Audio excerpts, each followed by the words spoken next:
আপনার আপনার নামে সরাসরি একজন মহিলা অভিযোগ করছে, আপনি ভোটে কেন আটকে? মেয়েকে ধমকি দিয়েছে, আমার মেয়ে সরকারি চাকরি করে।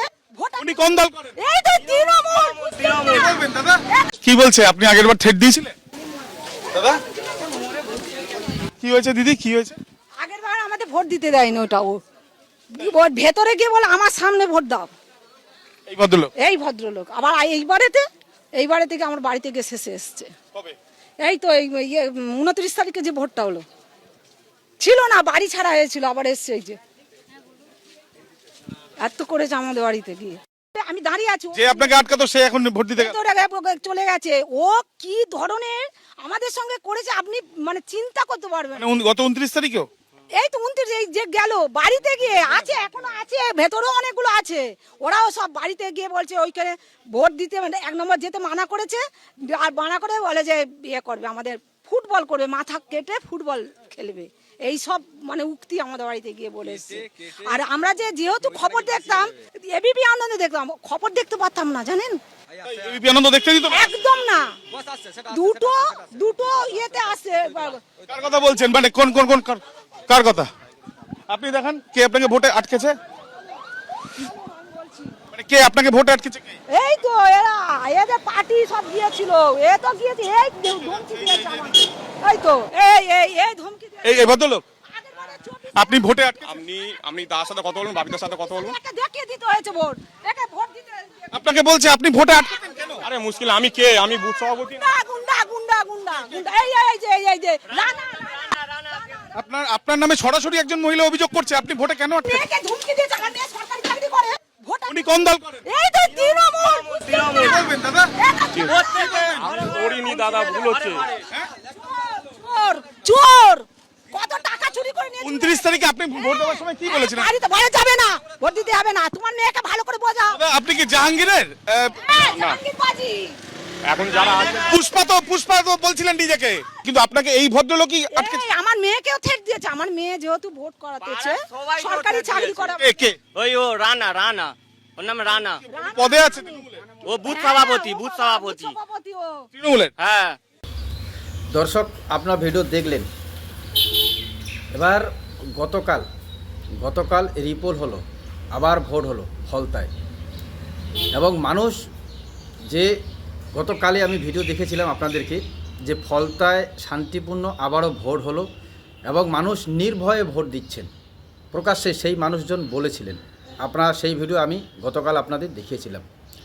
কিন্তু তার সাথে সাথে মাননীয় মুখ্যমন্ত্রী শুভেন্দু অধিকারী যে বলেছিলেন যে পুষ্পা জাহাঙ্গীর খান, সেই পুষ্পাকে আমার উপর ছেড়ে দিন, আমার দায়িত্ব, আপনারা শান্তিমতো ভোট দিন, নির্ভয়ে ভোট দিন, এবং ভয় আউট ভরসা ইন।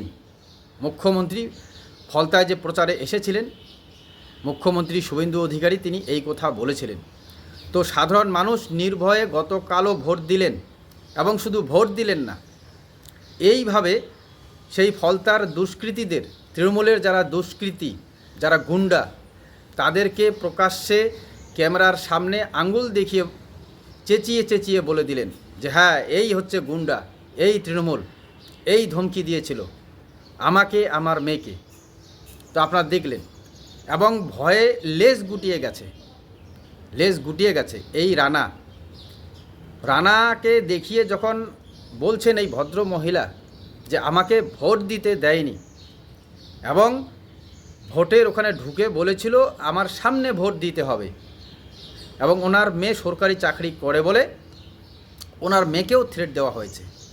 এমনকি এই এবিপি আনন্দ, যেটা সত্য খবর তুলে ধরে, এই এবিপি আনন্দ দেখতে দেয়নি। ভাবুন, আপনারা বাড়িতে কোন চ্যানেল দেখবেন, কোন খবর দেখবেন, সেটাও কন্ট্রোল করতো এই তৃণমূলের গুন্ডারা, এই তৃণমূল বাহিনী ফলতায়। ভাবুন তাহলে কী ধরনের তাণ্ডব চালিয়েছিল। তো যার জন্যেই জাহাঙ্গীর খান, সেখানকার বস গুন্ডা, সে বলেছিল যে পুষ্পা ঝুঁকেগা নেহি। তো ভাবুন, যে বই সিনেমার এরকম ধরনের ডায়লগ দিতে পারে, তার মানে তার সাঙ্গপাঙ্গদের এই ঘটনা, এটা তো নর্মাল সেখানে ছিল, এটা তো নর্মাল হবেই। তো এখন যে এই রানাকে জিজ্ঞাসা করা হচ্ছে, সাংবাদিক জিজ্ঞাসা করছেন এবিপি আনন্দের, তিনি বলছেন তিনি নাকি কেউই না, অথচ বুথ সভাপতি ছিলেন এই রানা, ভাবুন। এবং বাড়িতে গিয়ে থ্রেট, আমার সামনে ভোট দিতে হবে, আর যদি না হয় তাহলে কি হবে ভাবুন তো। কি ভাষা, যে মুন্ডু দিয়ে নাকি ফুটবল খেলবে, কি মানে কি বলবেন, মুন্ডু দিয়ে ফুটবল খেলা হবে এরকম ভাষায় বাড়িতে গিয়ে শাসানি দিয়ে আসেন এরা। এমনকি মুখ্যমন্ত্রী ফলতায় গিয়ে যখনই বলেছেন পুষ্পাকে আমার উপর ছেড়ে দিন এবং ভয় আউট ভরসা ইন, এবং সেই ভরসায় সাধারণ মানুষ মুখ খুলছেন এবং ভোট কেন্দ্রে সামনাসামনি আঙুল দেখিয়ে চিহ্নিত করে দিচ্ছেন যে এরাই দুষ্কৃতী, এরাই সেই তৃণমূল বাহিনী, গুন্ডা বাহিনী, হারমাত বাহিনী। তো এবিপি আনন্দের পর্দায় যখন দেখা গেছে, আমিও যার জন্যে আপনাদের সামনে নিয়ে আসলাম যে এই ধরনের লোককে কী ধরনের প্রশাসনিক আইনগতভাবে শাস্তি দেওয়া যায়, সেই শাস্তিই যাতে এদের যোগ্য শাস্তি হয়। কারণ 15 বছরে তৃণমূল রাজত্বে এরা যদি এই ধরনের ধমকি শাসানি দিতে পারে, তাহলে কী ধরনের এরা লুট করেছে এবার ভাবুন, ভেবে নিতে হবে সাধারণ মানুষকে, এবং আমি বলবো রাজ্য বিজেপি নেতৃত্বকে এবং রাজ্যের প্রশাসনকে। এই ধরনের মানুষের যাতে কঠোর থেকে কঠোরতম শাস্তি হয়। আর আপনারা যারা এই প্রতিবেদন দেখছেন, আপনারাও আপনাদের ব্যক্তিগত মত কমেন্টে অবশ্যই জানাবেন যে এই ধরনের গুন্ডাদের কী ধরনের শাস্তি দেওয়া উচিত। এখনও কেন ঘুরে বেড়াচ্ছে এরা? শুধু ফলতায় একজনকে বলা হচ্ছে, জাহাঙ্গীর খান, পুষ্পা। শুধু পুষ্পা নয়, পুষ্পার আশেপাশে এরাও ঘুরিয়ে বেরিয়েছিল। এদেরকেও সেই ধরনের শাস্তি দেওয়া দরকার প্রশাসনিকভাবে। আপনারাও আপনাদের ব্যক্তিগত মত কিন্তু অবশ্যই কমেন্টে জানাবেন। শুধু পুষ্পাকে কেন, এদেরকেও শাস্তি দেওয়া দরকার। কোথায় পুষ্পা, কোথায় আপনি?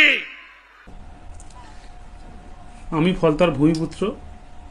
আমি চাইব ফলতার শান্তিতে থাকুক, সুস্থ থাকুক, ভালো থাকুক এবং ফলতায় আরও বেশি বেশি উন্নয়ন হোক। তাই সোনার ফলতা হোক, এটাই আমার স্বপ্ন ছিল। তাই আমাদের সম্মানীয় মুখ্যমন্ত্রী ফলতা উন্নয়নের জন্য স্পেশাল প্যাকেজ দিচ্ছে। সেই জন্য আমি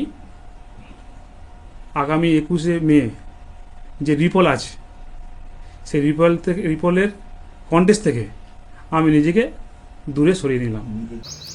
শুধু মুখ্যমন্ত্রীর এক হুঙ্কারেই মানে সোজা হয়ে গেল পুষ্পা।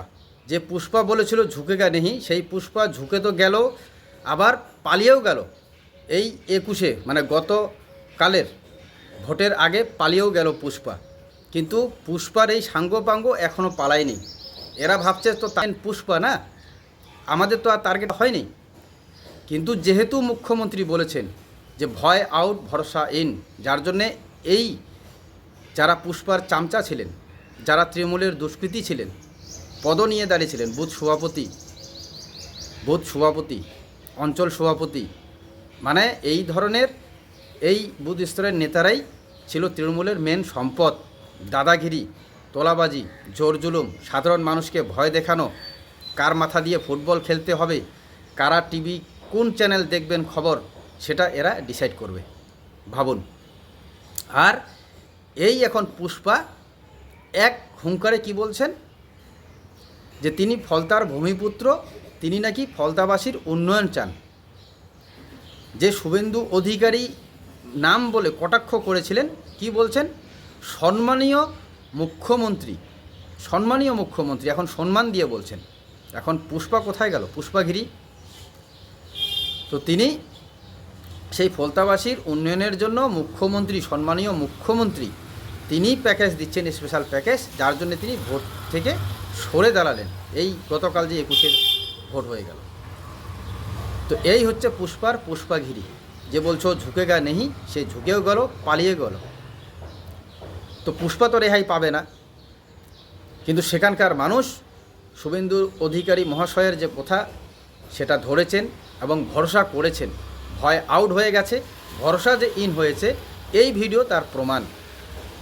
এখন সেই দুষ্কৃতী যারা বলেছিল এই টিভি চ্যানেল দেখা যাবে না, যারা বলেছিল যে ফুটবল খেলবো মাথা দিয়ে, মুন্ডু দিয়ে, এখন তাদেরকে সেই ভোট কেন্দ্রেই মানে আঙ্গুল দেখিয়ে পরিচয় করিয়ে দিলেন যে এরাই তৃণমূলের হারমাত বাহিনী, এরাই তৃণমূলের গুন্ডা, এরাই সেই এলাকা উত্তপ্ত করে রেখেছিল, সাধারণ মানুষকে ভয় ভীতু করে রেখেছিল। তো এদের বিরুদ্ধেও কঠোর থেকে কঠোর ব্যবস্থা নেওয়া দরকার। তো কাজেই এই ভিডিওগুলিও বেশি বেশি করে শেয়ার করবে।